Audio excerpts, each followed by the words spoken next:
Hi viewers, welcome to share trade Kannada. ಇವತ್ತು Indigo paints IPO ಬಗ್ಗೆ ಮಾತಾಡ್ಕೊಳ್ಳೋಣ. ಇವರು ಮುಖ್ಯವಾಗಿ ಮಾಡೋ ಬಿಸ್ನೆಸ್ ಡೆಕೋರೇಟಿವ್ ಪೇಂಟ್ಸ್. ಇಂಡಿಯಾದಲ್ಲಿರೋ ಟಾಪ್ 5 ಪ್ಲೇಯರ್ಸ್ ಆರ್ ಕಂಪ್ನೀಸ್ ಅಲ್ಲಿ ಇವರು 5ನೇ ಸ್ಥಾನದಲ್ಲಿದ್ದಾರೆ. ಓಕೆ, ಇವರು 5th ಪ್ಲೇಸ್ ಆದ್ರೆ ಫಸ್ಟ್, ಸೆಕೆಂಡ್, ಥರ್ಡ್, ಫೋರ್ತ್ ಯಾರಿರ್ಬೋದು? ಟಾಪ್ ಪ್ಲೇಸ್ ನಲ್ಲಿ ಏಷ್ಯನ್ ಪೇಂಟ್ಸ್, ಸೆಕೆಂಡ್ ಪ್ಲೇಸ್ ನಲ್ಲಿ ಬರ್ಜರ್ ಪೇಂಟ್ಸ್, ಹಾಗೆ 3ನೇ ಸ್ಥಾನದಲ್ಲಿ Nerolac and fourth one is Akzo Nobel paints ಅವರು ಇದ್ದಾರೆ. ಅಂಡ್ ಫೈನಲಿ 5th ಪ್ಲೇಸ್ ನಲ್ಲಿ ಇಂಡಿಗೋ ಪೇಂಟ್ಸ್ ನವರು. ಈಗ IPO ಆಗಿ ಬರ್ತಾ ಇರೋದು ಇಂಡಿಗೋ ಪೇಂಟ್ಸ್ ನವರು. ಇಂಡಿಯನ್ ಡೆಕೋರೇಟಿವ್ ಪೇಂಟ್ಸ್ ನಲ್ಲಿ ಇವ್ರದ್ದು 5th ಸೆಗ್ಮೆಂಟ್ ಆದ್ರೂ ಇವ್ರ ಮಾರ್ಕೆಟ್ ಅಲ್ಲಿ ಬರ್ತಿರೋ price 1490. In terms of price to earnings ನೋಡಿದ್ರೆ ಟು ಮಾರ್ಕೆಟ್ ನಲ್ಲಿ ಲಿಸ್ಟ್ ಆದ 4 ಪ್ಲೇಯರ್ಸ್ ಅಂದ್ರೆ ಇವರು ಎಕ್ಸ್ಪೆನ್ಸಿವ್ ಆಗಿ ಬರ್ತಾ ಇದ್ದಾರೆ. ಓಕೆ, ಬಟ್ ಸ್ಟಿಲ್ IPOಗೆ ಗ್ರೇ ಮಾರ್ಕೆಟ್ ನಲ್ಲಿ 60% ಪ್ರೀಮಿಯಂ ರನ್ ಆಗ್ತಾ ಇದೆ. ಪ್ರೆಸೆಂಟ್ ಕಂಡೀಷನ್ ಅಲ್ಲಿ ಈ IPO ಮಾರ್ಕೆಟ್ ನಲ್ಲಿ ಲಿಸ್ಟ್ ಆದ್ರೆ 60% ಲಿಸ್ಟಿಂಗ್ ಗೇನ್ ಸಿಗೋ ಪಾಸಿಬಿಲಿಟಿ ಇದೆ ಅಂತ ಅರ್ಥ. ಸೊ ಆಲ್ರೆಡಿ ಎಕ್ಸ್ಪೆನ್ಸ್ ಆಗಿದೆ. ಸ್ಟಿಲ್ 60% ಪ್ರೀಮಿಯಂ ಕೊಟ್ಟು ತಗೊಳ್ಳೋದಕ್ಕೆ ಇನ್ವೆಸ್ಟರ್ ಇಂಟ್ರೆಸ್ಟ್ ಆಗಿದ್ದಾರೆ 5th ಪ್ಲೇಸ್ ನಲ್ಲಿ. So top 4 players already market ನಲ್ಲಿ ಲಿಸ್ಟ್ ಆಗಿದ್ದಾರೆ. ಓಕೆ, ಇವತ್ತು ಇದ್ರ ಬಗ್ಗೆ ಈ ವಿಡಿಯೋದಲ್ಲಿ ಕ್ಲಿಯರ್ ಆಗಿ ಎಕ್ಸ್ಪ್ಲೈನ್ ಮಾಡ್ತೀನಿ. ಅಂಡ್ ಫೈನಲಿ ಕನ್ಕ್ಲೂಷನ್ ನಲ್ಲಿ ಶಾರ್ಟ್ ಟರ್ಮ್ ಗೈನಾ ಅಥವಾ ಲಾಂಗ್ ಟರ್ಮ್ ಗೈನ್ಸ್ ಗಾಗಿ ಈ IPO ನಲ್ಲಿ ನೀವು ಪಾರ್ಟಿಸಿಪೇಟ್ ಮಾಡಬಹುದಾ ಅಥವಾ ಇಲ್ವಾ ಅಂತ ಹೇಳ್ತೀನಿ. ಓಕೆನಾ? ಬಿಸ್ನೆಸ್ ಬಗ್ಗೆ ಮಾತಾಡ್ಕೊಳ್ಳೋಕು ಮುಂಚೆ ಇಂಡಿಯಾದಲ್ಲಿ ಪೇಂಟ್ ಇಂಡಸ್ಟ್ರಿ ಹೇಗಿರುತ್ತೋ ನಾವು ಮೊದಲು ಗಮನಿಸಬೇಕಾಗತ್ತೆ. ಎಂಟೈರ್ ಪೇಂಟ್ ಇಂಡಸ್ಟ್ರಿಯಲ್ಲಿ decorative paint industry 72 to 75% business ಮಾಡ್ತಿದ್ದಾರೆ. ಇನ್ನ ಇಂಡಸ್ಟ್ರಿಯಲ್ ಪೇಂಟ್ಸ್ ಅವರು 20 to 25% ಬಿಸ್ನೆಸ್ ಮಾಡ್ತಾ ಇದ್ದಾರೆ. ಅಂದ್ರೆ ಹೆಚ್ಚು ಡೆಕೋರೇಟಿವ್ ಸೆಗ್ಮೆಂಟ್ ಅಲ್ಲಿ ನಡೀತಿದೆ ಅಂತ ಅರ್ಥ. ಓಕೆನಾ? ಹಾಗಾಗಿ ಹೆಚ್ಚು ಬಿಸ್ನೆಸ್ ನಡೀತಾ ಇರೋದು ಡೆಕೋರೇಟಿವ್ ಪೇಂಟ್ ಬಿಸ್ನೆಸ್ ನಲ್ಲಿ. ಹಾಗೆಯೇ ಹೆಚ್ಚು ಬೆಳವಣಿಗೆ ಗ್ರೋತ್ ಅನ್ನ ನಾವು ಕಾಣಬೇಕಾಗಿರೋದು ಡೆಕೋರೇಟಿವ್ ಪೇಂಟ್ಸ್ ನಲ್ಲಿ. ಓಕೆನಾ? 2018 to 2020 ಫಿನಾನ್ಷಿಯಲ್ ಇಯರ್ ನಲ್ಲಿ ಇಂಡಸ್ಟ್ರಿಯಲ್ ಪೇಂಟ್ ಸೆಗ್ಮೆಂಟ್ ಅಲ್ಲಿ 71.9% ನಲ್ಲಿ CAGR ಗ್ರೋತ್ ಆಗಿದೆ. ಆದ್ರೆ ಡೆಕೋರೇಟಿವ್ ಸೆಗ್ಮೆಂಟ್ ಅಲ್ಲಿ 11.4% CAGR ಗ್ರೋತ್ ಆಗಿದೆ. ಇಂಡಿಗೋ ಪೇಂಟ್ಸ್ ಡೆಕೋರೇಟಿವ್ ಸೆಗ್ಮೆಂಟ್ ನಲ್ಲಿ ರೆವೆನ್ಯೂ ಸಂಪಾದಿಸುತ್ತಿದ್ದಾರೆ. ಓಕೆ, ಇವಾಗ ಡೆಕೋರೇಟಿವ್ ಅಂಡ್ ಇಂಡಸ್ಟ್ರಿಯಲ್ ರವರಿಗೆ ಇರುವ ಡಿಫರೆನ್ಸ್ ಏನು ಅಂತ ತಿಳ್ಕೊಳ್ಳೋಣ.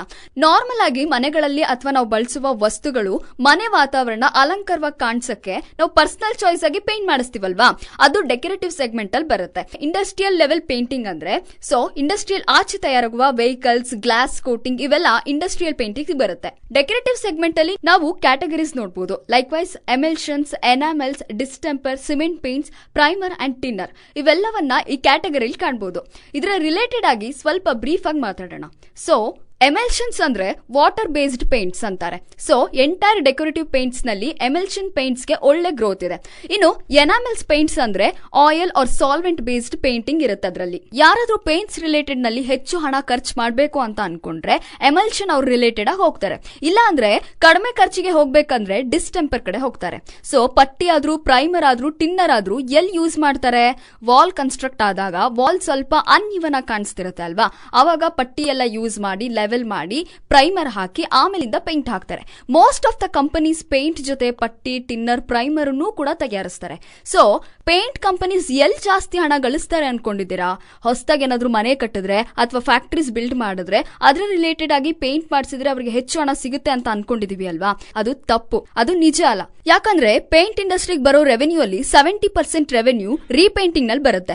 ಮೀನ್ಸ್ ಸ್ವಲ್ಪ ವರ್ಷದ ಮುಂಚೆ ಕನ್ಸ್ಟ್ರಕ್ಟ್ ಆಗಿರೋ ಬಿಲ್ಡಿಂಗ್ ಮತ್ತೆ ರೀಪೇಂಟಿಂಗ್ ಮಾಡಿಸ್ತಾರೆ ಅಲ್ವಾ, ಅದರಿಂದ 70% ಬರುತ್ತೆ. ಯಾಕಂದ್ರೆ ಪೇಂಟ್ ಇಂಡಸ್ಟ್ರಿಗೆ ಬರೋ ರೆವೆನ್ಯೂ ಅಲ್ಲಿ 70% ರೆವೆನ್ಯೂ ರೀಪೇಂಟಿಂಗ್ ನಲ್ಲಿ ಬರುತ್ತೆ.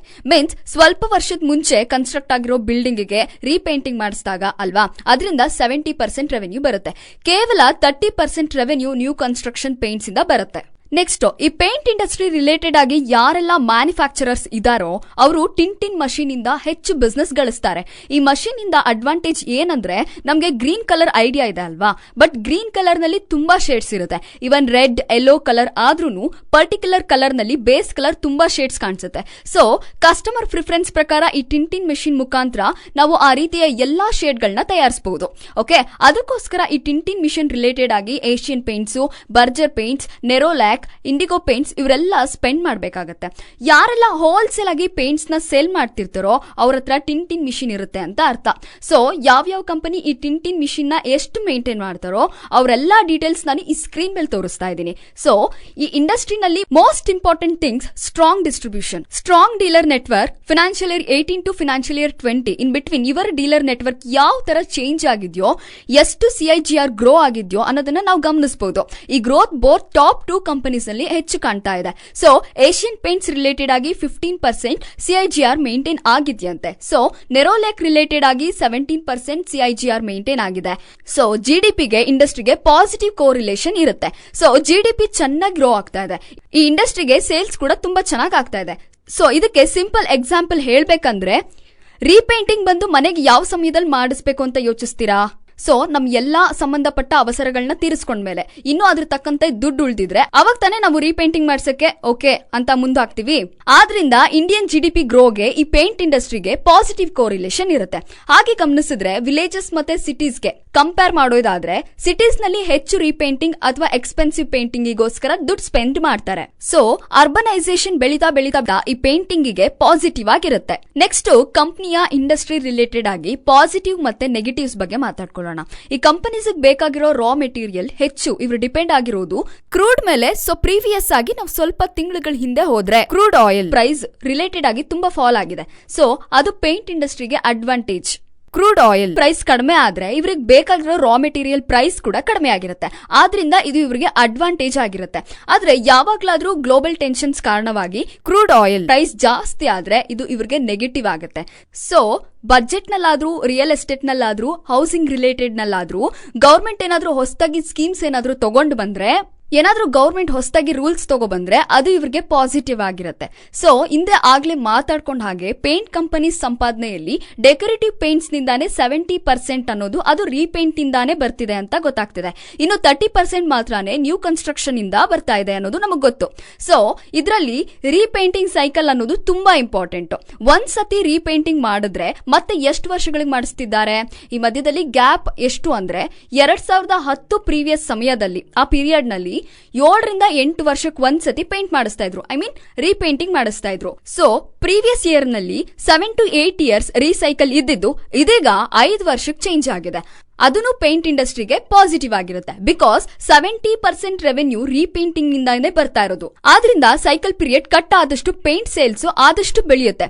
ಇಂಡಿಗೋ ಪೇಂಟ್ಸ್ ಅವರು ಫೇಮಸ್ ಪರ್ಸನಾಲಿಟಿ ಆದಂತಹ MS ಧೋನಿನ ಬ್ರಾಂಡ್ ಅಂಬಾಸಿಡರ್ ಆಗಿ ಮಾಡಿದ್ರು. ಓಕೆ, ಅಡ್ವರ್ಟೈಸ್ಮೆಂಟ್ ಮೂಲಕ ಸೇಲ್ಸ್ ನ ಹೆಚ್ಚಾಗಿಸ್ಕೊಂಡ್ರು.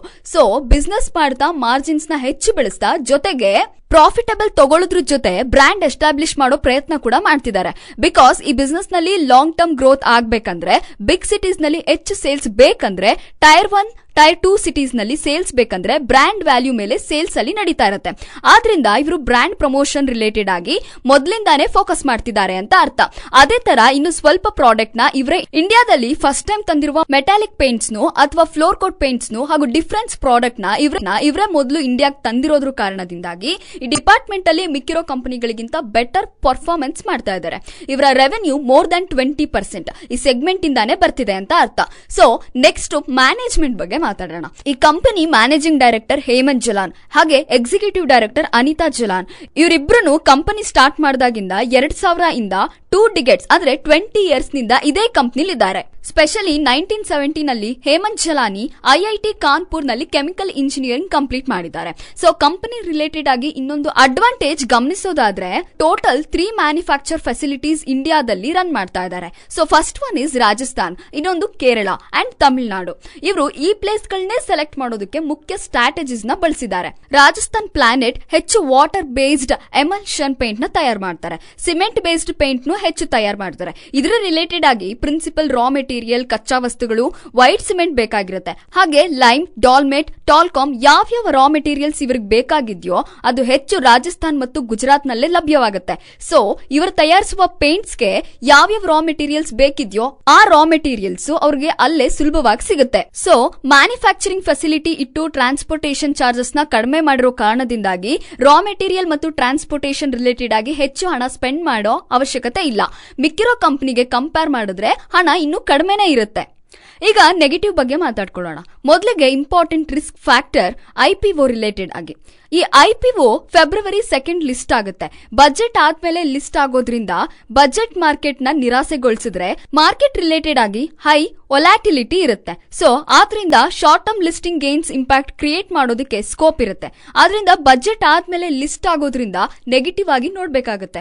ನೆಕ್ಸ್ಟ್ ರೀಸೆಂಟ್ ಟೈಮ್ಸ್ ನಲ್ಲಿ ಬರ್ತಿರೋ ಅಪ್ಡೇಟ್ ಏನಂದ್ರೆ ಟಾಟಾ ಅವರು ಮತ್ತು ಪೆಡಿಲೈಟ್ ಇನ್ನು ಮೇಜರ್ ಬ್ರಾಂಡ್ಸ್ ನವರು ಕೂಡ ಈ ಪೇಂಟ್ ಇಂಡಸ್ಟ್ರಿ ನಲ್ಲಿ ಎಂಟ್ರಿ ಆಗ್ತಾ ಇದ್ದಾರೆ. ಅವರು ಕೂಡ ಸ್ಪೆಷಲಿ ಡೆಕೋರೇಟಿವ್ ಸೆಗ್ಮೆಂಟ್ ಅಲ್ಲಿ ಫೋಕಸ್ ಮಾಡ್ತಿದ್ದಾರೆ ಅನ್ನೋ ಅಪ್ಡೇಟ್ ಇದೆ.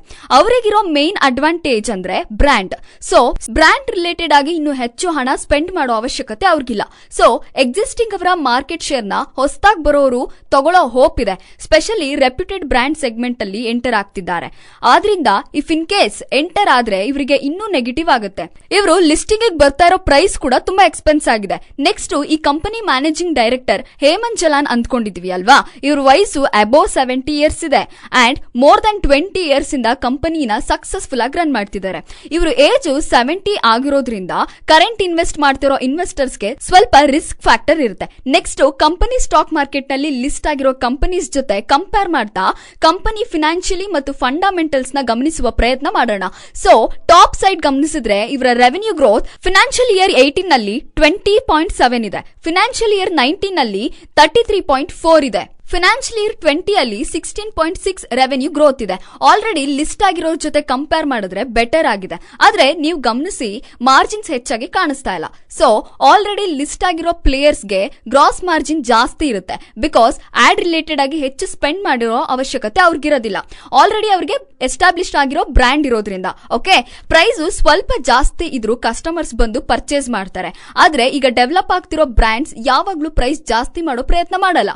ಇವನ್ ಕಾಂಪಿಟೇಟರ್ಸ್ ಕೊಡೋ ಪ್ರೈಸ್ ಗಿಂತ ಸ್ವಲ್ಪ ಕಡಿಮೆನೆ ಕೊಡೋ ಪ್ರಯತ್ನವನ್ನ ಮಾಡ್ತಾರೆ. ಆದ್ರಿಂದ ಮಾರ್ಜಿನ್ಸ್ ದೊಡ್ಡದಾಗಿ ಗ್ರೋತ್ ಏನು ಕಾಣಲ್ಲ. ಇವನ್ ನೀವು ಗಮನಿಸಿದ್ರೆ ಏಷಿಯನ್ ಪೇಂಟ್ಸ್ ಗೆ ಮತ್ತು ಮಿಕ್ಕಿರೋ ಕಂಪನೀಸ್ ಗೆ ಮಾರ್ಜಿನ್ ಡಿಫರೆನ್ಸ್ ನೋಡೋದಾದ್ರೆ ಏಷಿಯನ್ ಪೇಂಟ್ಸ್ 22.4% ಮಾರ್ಜಿನ್ ನ ಮೇಂಟೈನ್ ಮಾಡ್ತಾ ಇದ್ದಾರೆ. ಇನ್ನು rest of the companies 16, 15, 14 in between margin maintain ಮಾಡ್ತಾ ಇದ್ದಾರೆ.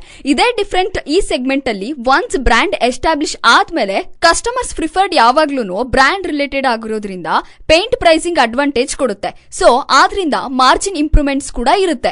ಒಂದು ಕಂಪನಿ ಮಾರ್ಜಿನ್ ಕಡಿಮೆ ಆಗ್ತಾ ಇದೆ ಅಂದ್ರೆ ಆಟೋಮೆಟಿಕಲಿ ಅವರ ಪ್ರಾಫಿಟ್ ನಲ್ಲಿ ಇಂಪ್ಯಾಕ್ಟ್ ತೋರಿಸುತ್ತೆ.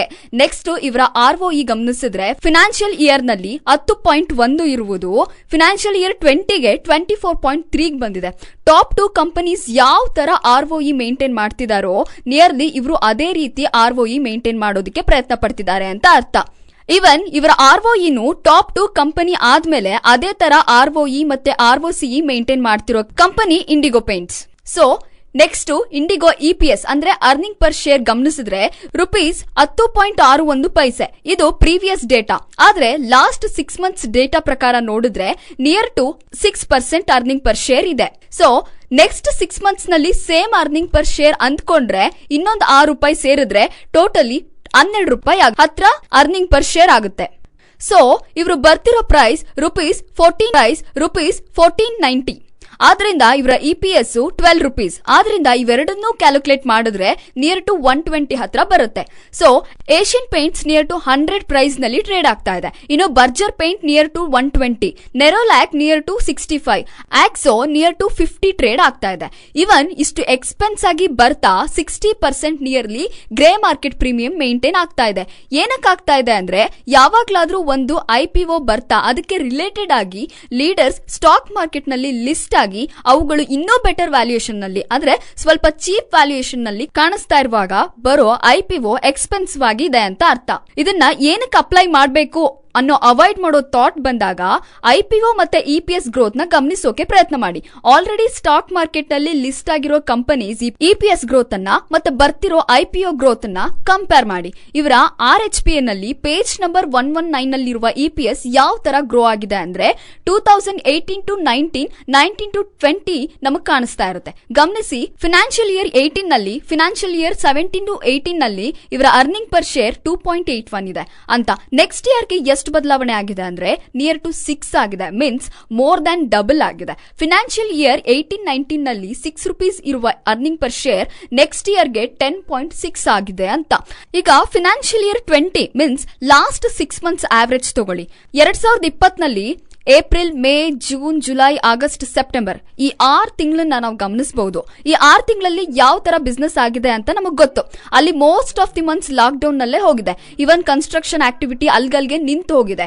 ಈ ರೀತಿ ನೆಗೆಟಿವ್ ಇಂಪ್ಯಾಕ್ಟ್ ಇರುವ ಈ 6 ಮಂತ್ಸ್ ಪೀರಿಯಡ್ ನಲ್ಲೇ ₹6 ವರೆಗೂ ಅರ್ನಿಂಗ್ ಪರ್ ಶೇರ್ ಕ್ರಿಯೇಟ್ ಮಾಡಲು ಸಾಧ್ಯವಾಗಿದೆ. ಸಿಮಿಲರ್ಲಿನೂ ಇದೇ ತರ ಇರುತ್ತೆ ಅಂತ ಅನ್ಕೊಂಡ್ರೆ ಪ್ರೆಸೆಂಟ್ ರನ್ ಆಗ್ತಿರುವ ಫಿನಾನ್ಷಿಯಲ್ ಇಯರ್ ನಲ್ಲಿ ₹12 ಅರ್ನಿಂಗ್ ಪರ್ ಶೇರ್ ಕ್ರಿಯೇಟ್ ಆಗಲು ಸಾಧ್ಯವಾಗುತ್ತೆ. ಈ ತರ ಕಂಡೀಷನ್ ನಲ್ಲಿ ಲಾಸ್ಟ್ ಇಯರ್ ಅರ್ನಿಂಗ್ ಪರ್ ಶೇರ್ಗೆ ಅಂದ್ರೆ ₹12 ಗ್ರೋ ಆಗ್ತಿದೆ ಅಂತ. ಫಿನಾನ್ಷಿಯಲ್ ಇಯರ್ 18 to 20 ವರೆಗೂ ನೋಡಿದ್ರೆ ಟ್ರೆಮೆಂಡಸ್ EPS ಗ್ರೋತ್ ಕಾಣಿಸುತ್ತೆ. ರೀಸೆಂಟ್ ಮಂತ್ಸ್ ನಲ್ಲಿ ಸ್ಲೋ ಡೌನ್ ಆದ್ರೂ ಲಾಸ್ಟ್ ಇಯರ್ಗೆ ಅಂದ್ರೆ 20% ಜಾಸ್ತಿ ಬರೋ ತರ ಕಾಣಿಸ್ತಿರೋದ್ರಿಂದ ಈ ಕಂಪನಿ ಪ್ರೆಸೆಂಟ್ 60% ಲಿಸ್ಟಿಂಗ್ ಗೇನ್ಸ್ ಕೊಡೋದಕ್ಕೆ ಪಾಸಿಬಿಲಿಟಿ ಕಾರಣವಾಗ್ತಾ ಇದೆ ಅಂತ ಅರ್ಥ. ಸೊ ಇವನ್ 60% ಲಿಸ್ಟಿಂಗ್ ಗೇನ್ಸ್ ಕಾಣಿಸಿದ್ರು ನಾನು ಆದ್ರೆ ಪ್ರಾಫಿಟ್ ಬುಕ್ ಮಾಡಬೇಕು ಅಂತ ಅನ್ಕೊಳ್ತಾ ಇಲ್ಲ. ಇದನ್ನು ಲಾಂಗ್ ಟರ್ಮ್ ಗೋಸ್ಕರ ಹೋಲ್ಡ್ ಮಾಡಬೇಕು ಅಂತ ಅನ್ಕೊಳ್ತಾ ಇದ್ದೀನಿ. ಎಕ್ಸಿಸ್ಟಿಂಗ್ ಪ್ರಾಫಿಟ್ ನಲ್ಲಿ ನಾವು ಮುಂಚೆ ಮಾತಾಡಿದ ಹಾಗೆ ಪೇಂಟ್ ಕಂಪನೀಸ್ ನಲ್ಲಿ ಲೀಡರ್ಸ್ ಆಲ್ರೆಡಿ ಪ್ರೆಸೆಂಟ್ ಆಗಿರೋದ್ರಿಂದ ನಾವು ಈ ಕಂಪನಿ ರಿಲೇಟೆಡ್ ಆಗಿ ಇಂಟ್ರೆಸ್ಟ್ ಆಗಿದ್ದೀವಿ. ಸೊ ನಾವು ಲಾಂಗ್ ಟರ್ಮ್ ಗೋಸ್ಕರ ಅಪ್ಲೈ ಮಾಡ್ತಿದೀವಿ. ಫ್ರೆಂಡ್ಸ್, ಫೈನಲಿ ನಿಮ್ಗೆ ಇಂಡಿಗೋ ಪೇಂಟ್ಸ್ ಕಂಪನಿ ಬಗ್ಗೆ ಹಾಗೂ ಫಿನಾನ್ಷಿಯಲ್ ಫಂಡಮೆಂಟಲ್ಸ್ ಹಾಗೂ IPO ಬಗ್ಗೆ ತಿಳಿದಿದೆ ಅನ್ಕೊಂಡಿದ್ದೀನಿ. So, if you like this video, please share and subscribe